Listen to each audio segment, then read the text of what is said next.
안녕하십니까. HR리스트 김휘입니다. 오늘은 HR리스트 유통 이야기 편입니다.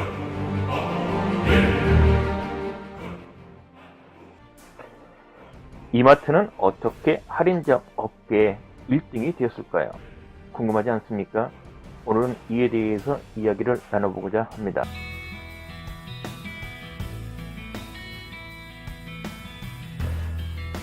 대형 할인점, 디스카운트 스토어의 경영 상황의 특징을 보면 다음과 같습니다. 로우 코스트, 로우 프라이스, 에브리데이. 매일같이 저렴한 비용으로, 저렴한 가격으로 판매를 할 수 있다는 거고요. 그리고 바이 셀프 캐리. 구매자가, 소비자가 직접 물건을 갖고 간다는 이야기입니다. 그 다음에 대형 할인점 경영상의 특징은요, 이전의 그 업체들과 다른 점 부분은 점포 운영이 거의 표준화되어 있고요. 규정과 구체적으로 일을 해야 될 어떤 기준들, 규정들이 철저하게 표준화되어 있습니다. 이와 같은 관점에서 대형 할인점은 기존의 다른 그 업체보다는 월등히 더 저렴하게 판매를 할 수 있는 구조를 갖고 있다고 볼 수 있습니다.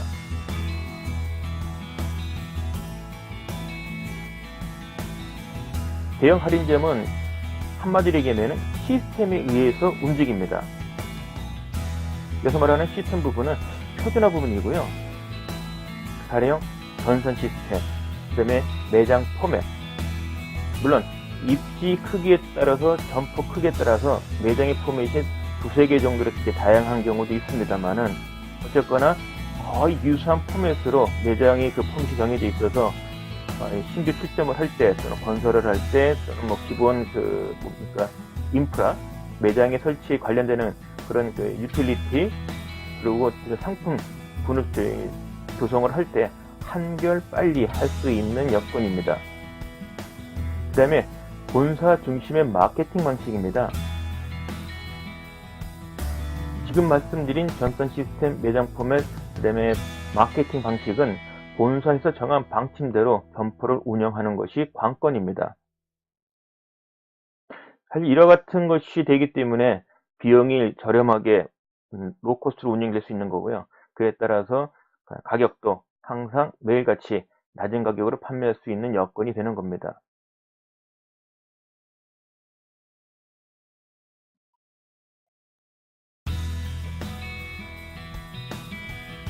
본사에서 정한 방침대로 점포를 운영을 하면 결국은 점포에 근무하는 근무자 역량에 따라서 경쟁력이 좌우됩니다.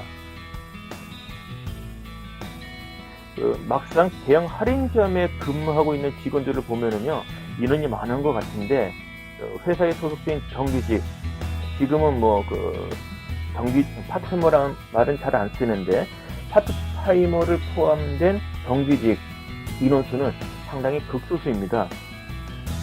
실제 여러분이 인원 숫자를 알게 되면요, 놀랄 정도로 인원이 적습니다. 그리고 지금도 그 인원이 줄어들고 있는 거고요. 따라서 임시직 아르바이트와 업체에서 파견 나와 있는 직원의 관리가 점포 운영, 즉 점포 관리에 있어서의 관건이 됩니다.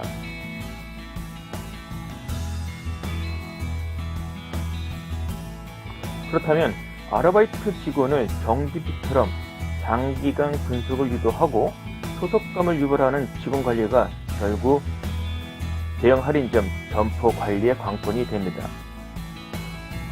직원 관리를 잘하기 위해서 필요한 여러 가지가 있겠지만, 여러 가지 조건이 있겠지만은, 대개 점장부터 정규직 사원까지 솔선수범으로 진짜 일을 열심히 하고요. 그 다음에 임시직 아르바이트, 그리고 파견 사원들을 살펴보는 관점이 경쟁력의 큰 핵심이 됩니다. 신세계 백화점 출신은 백화점에서 영업과 바이어가 되는 게 지금 제한받았습니다. 가고 싶어도 못 갔고요. 또 현업부서에서도 그렇게 환영하는 축은 아니었고요. 그러다 보니 이마트 개점 초기엔 백화점 소속 영업관리자와 바이어가 이마트로 가는 것을 꺼렸습니다. 왜냐하면 어떻게 될지 모르거든요. 그리고 점포 컨셉을 보니까 백화점과 전혀 다르거든요. 그리고 백화점 영업관리자나 바이어 입장에서 본다면 백화점 바이어는 다소 할인점보다는 어떤 미치는 영향도 시스템으로 운영이 되긴 하지만은 영업관리자나 바이어의 어떤 융통성 내지는 영향력이 더 컸다면 할인점은 사실 그런 면에서는 덜해 보였다는 거죠. 그러다 보니까 백화점 소속의 영업관리자가 바이어가 이마트로 가는 것을 꺼렸고 빈자리가 있다 보니 그 빈자리를 인사 출신들, 평소 영업 가고 싶어하고 바이어를 가고 싶었던 이 인사 출신들 대다수 사람들이 지원하게 됐던 겁니다. 이런 이유로 신세계의 백화점 인사 출신은 이마트 사업 초기에 이마트 영업과 바이어로 많이 진출을 했고요. 그러다 보니 점포에서 사람 관리 측면에서 상대적으로 유리했습니다. 그리고 정말 열심히 관리자로서, 영업 현장 관리자로서, 바이어로서 역할을 수행하다 보니 또 수행을 했고요. 또 좋은 결과가 나왔고요. 그것이 향후에 대규모 출점을 하게 됐을 때 적용되는 하나의 포맷을 만들었습니다.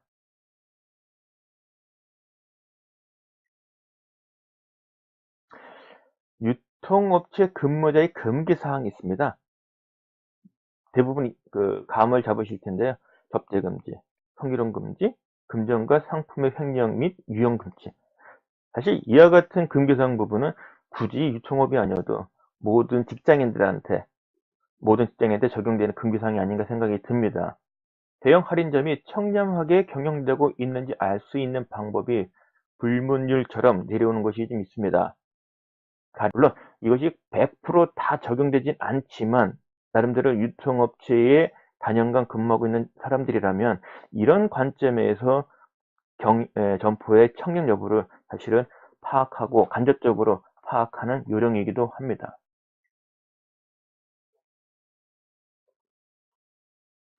이마트 입장에서 보면은 이마트 출점 초기에 남들이 가기 싫어했던 곳을 인사 출신들이 대규모로 자원해서 간 것이 제 입장에서 보면 제가 생각하건대는 천운이었다고 생각이 듭니다. 왜냐하면 많은 이마트 이후로 많은 대형 할인 업체들이 생기고 점포가 출점됐었는데요. 과연 그들도 인사 출신들이 대부분 자원해서 갔던 걸까요? 그렇지 않다면 이마트는 인사 출신이 대규모로 갔었고 다른 곳은 그렇지 않다. 그 차이점이 지금 이마트가 할인점의 업계 1위 된 성공 요인 중에 하나가 아닐까 생각이 듭니다. 그래서 저는 홈플러스, 코스트코, 물론 이제 신세계 백화점의 프레스클럽 사업부, 여기서 HR 업무를 좀 해왔는데요. 어, 제가 근무하지 않은 타사의 상황을 잘 모르겠습니다만은 대형 할인점의 사업 초기에 점포관리자와 바이어들이 인사 출신이 얼마나 되었는가를 한번 확인을 해서 비교해 본다면 제가 봤을 때는 사업 초기에 인사 출신의 비율이 성공 요인이 되지 않을까라는 나름대로 가설을 생각해 봅니다.